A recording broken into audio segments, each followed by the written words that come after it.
Salut les sportives et les sportifs, j'espère que vous êtes en forme. On se retrouve aujourd'hui pour une nouvelle vidéo. Donc aujourd'hui les amis, on va parler peu, mais on va parler bien, parce que c'est important aussi. Vous savez que je mets beaucoup de cœur à l'ouvrage pour pouvoir vous donner les bases et ne pas se perdre avec l'immensité d'informations que vous retrouver sur YouTube. Et aussi sur les réseaux et partout ailleurs en fait. Parce que bon, quand on commence, quand on est pratiquant, on va dire, intermédiaire, on peut se perdre très facilement. Et ça n'en est pas question. Ta gueule, ta gueule, ta gueule, ta gueule. Avant de commencer, n'oublie pas de mettre un petit like, de commenter si t'en as envie, de partager la vidéo pour qu'elle soit vue un maximum de fois, et aussi de t'abonner à la chaîne pour ne rien rater sur l'actualité. Donc il y a des principes que vous devez absolument connaître pour pouvoir progresser dans ce sport. C'est la remise en forme, c'est la musculation. On va s'attaquer à 3 piliers sur l'infinité de possibilités. Le pilier entraînement, le pilier alimentaire et le pilier récupération. Ils sont pour moi les plus importants. Hygiène de vie aussi, c'est important. Pas le sujet de la vidéo, sinon vous allez voir un tuto beauté. Pour un pratiquant lambda, 7 heures de sommeil, c'est la moyenne. C'est-à-dire qu'il y en a qui auront besoin de moins, d'autres plus, et ça c'est en fonction aussi de ce que vous faites dans la vie, de comment vous entraînez et de ce que vous préparez, ou non. À côté de ça, on a aussi ce qu'on appelle les jours de repos. Théoriquement, censé ne rien faire pour pouvoir justement récupérer de tous les efforts que vous faites à l'entraînement. Et après, on a ce qu'on appelle les temps de récupération lors de nos séries d'entraînement. Il n'y a pas de temps prédéfini. C'est-à-dire qu'en fait, si vous faites de la force, il va falloir récupérer un peu plus de temps. Si vous ne faites pas forcément de la force, c'est un temps de récupération, on va dire, moyen d'1 minute 30. C'est une bonne base. Et à partir de ça, vous pouvez travailler. Donc sachant que si à un moment donné, vous avez des soucis pour faire vos séries, vous êtes fatigué, que vous n'arrivez pas à atteindre les dernières reps, et vous prenez un peu plus de temps, c'est pas grave. Ce qui compte, c'est que sur une durée, vous allez vous entraîner, c'est-à-dire par exemple 1 mois, 2 mois, prenez les mêmes repères et sur ces repères-là, vous arrivez à trouver une progression. C'est-à-dire que si à un moment donné, vous n'arrivez pas à finir vos séries parce que vous n'avez pas assez de temps de récupération et que 2 mois après, vous y arrivez avec le même temps de récupération, vous allez progresser. Le premier principe à l'entraînement, c'est l'augmentation de la charge de travail. Et qu'est-ce que ça veut dire ce charabia? C'est tout simple. Si vous avez commencé avec 10 kg, c'est un jour pouvoir mettre 20 et assurer la série à 20 kg. Il y a plusieurs manières finalement et méthodes pour pouvoir augmenter justement cette charge. Bien sûr, un entraînement régulier va y favoriser, mais aussi un entraînement réfléchi. Parce que si à un moment donné vous venez tous les jours sans objectif, mais après on me l'a pensé, et celle-là tu vois où elle va partir, et que vous ne faites pas ce qu'il faut, vous progresserez aléatoirement et ça risque d'être catastrophique sur le long terme. Si vous voulez toujours être en progression, il faut toujours chercher à progresser sur différents paramètres. La charge de travail qui induit automatiquement une augmentation du volume d'entraînement. Le volume d'entraînement, c'est le volume, c'est tout ce que vous allez soulever durant votre séance. Automatiquement, si tu as soulevé 10 kg 50 fois, ça fait 500 kg. Et si tu as soulevé 20 kg 50 fois, ça fait 1000 kg. Donc du coup, ton volume d'entraînement a augmenté. Également, à côté de ça, on peut aussi travailler sur le temps de travail. C'est-à-dire que par exemple, si en une séance, avec vos temps de récupération que vous avez agencés, vous soulevez 10 000 kg en volume d'entraînement en 1 heure. À un moment donné, vous arrivez à soulever ces 10 000 kg, mais en moins de temps, vous allez progresser. C'est aussi simple que ça. Donc il faut toujours, dans un premier temps, prendre des repères, se baser sur ces repères, et ensuite émettre une progression. Charge, volume d'entraînement, ou le temps de séance, par exemple. Comment peut-on faire pour progresser efficacement sur la charge d'entraînement? Vous avez un système qui fonctionne, que j'ai expérimenté depuis un moment, qui s'appelle le pyramidal. Donc en fait, quand vous commencez à faire, on va dire, votre premier exercice, déjà vous allez faire du polyarticulaire, et ensuite vous allez sur l'isolation, l'inverse, très peu de sens, enfin vous l'avez compris. Si tu me parles de pré-fatigue, je t'en mets une. Prenons un exemple tout con. Tu fais du développé couché, c'est ton premier exercice, ou du développé incliné haltère, ou n'importe quoi, on s'en fout. Un exercice polyarticulaire. Tu t'échauffes, tu fais quelques séries à vide, tu mets un poids à 50% de ton maximum, tu essayes de faire 15-20 reps par exemple. Ensuite, tu mets un poids à 80% de ton maximum et tu fais 3 reps à peu près. Et à ce moment-là, tu peux savoir déjà si tu vas pouvoir soulever ou pas. Parce que si tu galères à ce moment-là, tu peux être sûr que ça ne servira à rien d'aller sur de la force parce que tu vas plus amener à de la blessure qu'autre chose. Si tu sens que cette étape-là, elle est OK, tu mets un max. Et tu vois, par exemple, ce max-là, en fait, tu vas le repousser chaque semaine. Et à force, tu vas pouvoir, comme tu augmentes ton max, tu vas pouvoir augmenter tes séries de travail derrière. Parce que le principe est simple, c'est que tu fais ton max, tu te donnes 3 minutes de récup, c'est une série de force. Et toutes les séries de force, 3 minutes de récup, je pense que c'est bien. Allez, 2 minutes 30, grand minimum.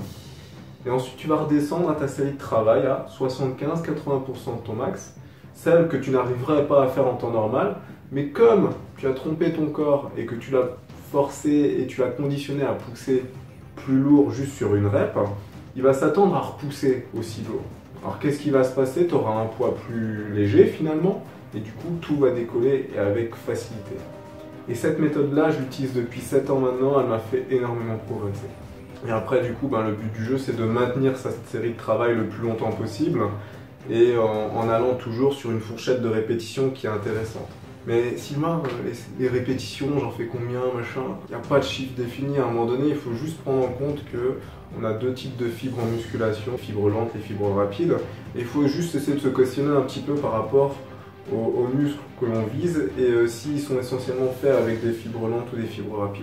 Et donc du coup, pour reprendre mon exemple, si par exemple ton max est 100 kg une fois, tu redescends à 80 et tu essayes de faire 10 reps par exemple. Et tu essayes de te donner 2 minutes, 3 minutes de récup et de refaire 10 reps. Et en fait, tu essayes de faire à peu près 5-6 séries sur le mouvement. Pas 5-6 séries à 10 reps, 5-6 séries en tout. Je suis pas adepte de faire 50 000 exercices dans une séance.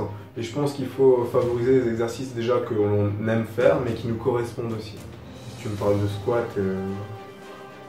Alors le principe que je viens de te livrer, en fait, c'est un principe simple, qui est facilement compréhensible et qui marche, on va dire, quasiment tout le temps. C'est pas magique, hein, il faut pas non plus se dire oh, je vais le tenter, ça va marcher, non. Il faut être régulier, il faut y mettre les moyens finalement, et il faut que derrière les autres piliers, ils soient en place. On va dire il y a 3 possibilités dans la remise en forme. Vous avez la sèche, le maintien et la prise de masse. Pour ces 3 principes-là, je pense qu'il faut commencer déjà par prendre quelques petites habitudes et apprendre à connaître son corps. Comment il réagit en fonction de ce qu'on mange. Et la manière la plus simple, dans un premier temps, c'est de peser ce qu'on fait. Ça va vous permettre de quantifier comment fonctionne votre métabolisme, finalement, combien il a besoin d'absorber par jour en calories, sachant qu'un adulte moyen, on va dire un homme, c'est 2500 calories, une femme c'est 2000 calories. Sachant que ces valeurs-là, elles sont amenées à bouger très fortement en fonction de plusieurs facteurs, si vous faites du sport ou pas, et de la génétique de base finalement. Vous aurez des personnes, je pense que vous l'avez déjà vu, qui vont pouvoir manger n'importe quoi, qui font pas de sport et pourtant ils sont fins comme ça, quoi. Elle est dure la vie, je sais. Et à côté de ça, t'as moi. Mais rien qu'à regarder le pot, j'ai déjà pris 2 kilos. La vie est injuste, hein. Donc ça permet à partir de cette base finalement de faire un programme, on va dire, cohérent. Si vous cherchez à être dans le maintien, vous mangez d'une certaine manière, vous avez quantifié, vous voyez que vous ne bougez pas sur la balance au bout de 2-3 semaines, gardez vos habitudes. C'est que ça fonctionne, c'est que vous avez trouvé une stabilité. En revanche, si vous avez perdu, si vous avez augmenté, et là c'est que vous n'avez pas trouvé un certain équilibre et du coup à partir de ça il va falloir retravailler. Je pense que c'est très important de faire cette étape. Peser c'est relou, hein, on va pas se mentir, mais c'est pour ne plus peser après. Je sais pas si vous arrivez à me comprendre. À un moment donné, quand visuellement vous savez les quantités que vous avez dans l'assiette, que vous savez pourquoi vous mangez, que ça a du sens, quand est-ce que vous mangez, que c'est adapté en fonction de vos besoins, de votre contexte, il n'y a plus grand chose à faire finalement. Après, vous avez repéré les quantités que vous avez dans l'assiette et vous faites comme ça, et en fait finalement vous vous rendez compte que ça fonctionne. Donc c'est très militaire au début, après c'est pour aller vers beaucoup plus de souplesse. On a parlé de la sèche avant, c'est quoi? C'est à un moment donné être en déficit calorique. Donc à partir de ces bases-là que vous avez calculées, si vous avez trouvé votre maintenance, vous réduisez de 50, 100 calories, vous regardez ce qui se passe. Si il se passe rien, vous réduisez à nouveau et progressivement. Et à un moment donné, vous séchez. Il n'y a plus besoin de réduire, tant que vous séchez, vous ne réduisez pas. Et finalement, en faisant comme ça, vous allez moins vous priver, vous allez toujours manger en fonction de vos besoins et vous serez moins fatigué. Et si vous êtes moins fatigué, vous êtes plus performant à l'entraînement, vous arrivez quand même aussi mieux à récupérer quand vous dormez, etc.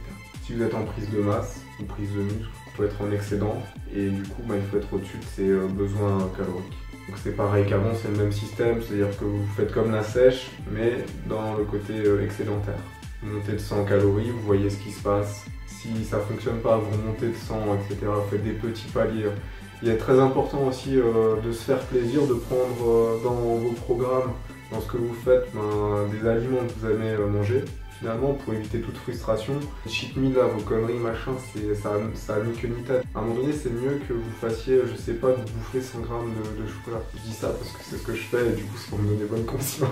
Mais 100 grammes de chocolat par jour et que c'est inclus dans votre programme et que derrière tout est ficelé et ça marche, qu'à un moment donné, se dire putain, je suis strict, je bouffe que des trucs qui me dégoûtent, en tout cas que je n'apprécie pas forcément, et le week-end, je me lâche.